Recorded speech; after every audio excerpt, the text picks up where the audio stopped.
it-trasfigurazzjoni ta' Ġesu fuq il-Muntanja Tabor kienet il-quċċata tal-ħajja pubblika ta' Ġesu. Iżda ħafna ġrajiet fl-Iskrittura huma wkoll ġrajiet ġewwinija fil-passaġġ tagħna lejn Alla u lejn il-jien ġenwin u fil-fond u spiritwali tagħna. Allura it-trasfigurazzjoni ta' Ġesu qed turina xi ħaġa dwar il-ħajja tagħna.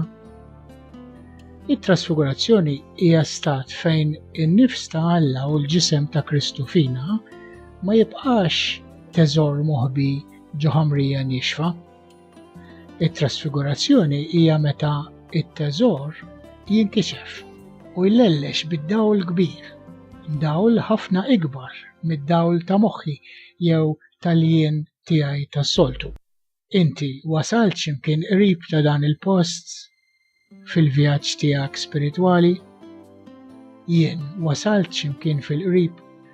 Ġesu darba wara l-oħra kien jgħid lin-nies li waqt il-vjaġġ spiritwali il-fidi hija xadba illi tiftaħlek għal ħwejjeġ kbar.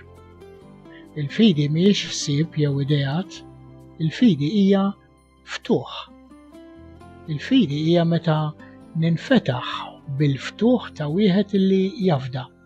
Meta ninfetaħ fil-fond ġewwieni tiegħi b'saqajja fl-art fil-mument ta' issa ninfetaħ lejn Ġesu, lejn Alla, lejn ir-realtà aħħarija. Inti hawn, tħobbni, ħudni.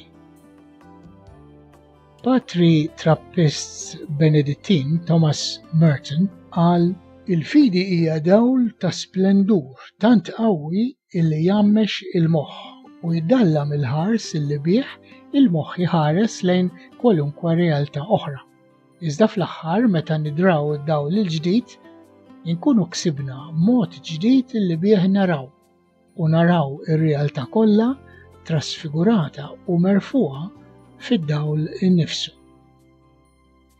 L-Iskrittura tibqa' tistedinna u tfakkarna sabiex inlestu lilna nfusna. Imma jien dan qiegħed fil-pjan tiegħi dan il-vjaġġ jew lanqas m'għadni biss xtrajt biljett.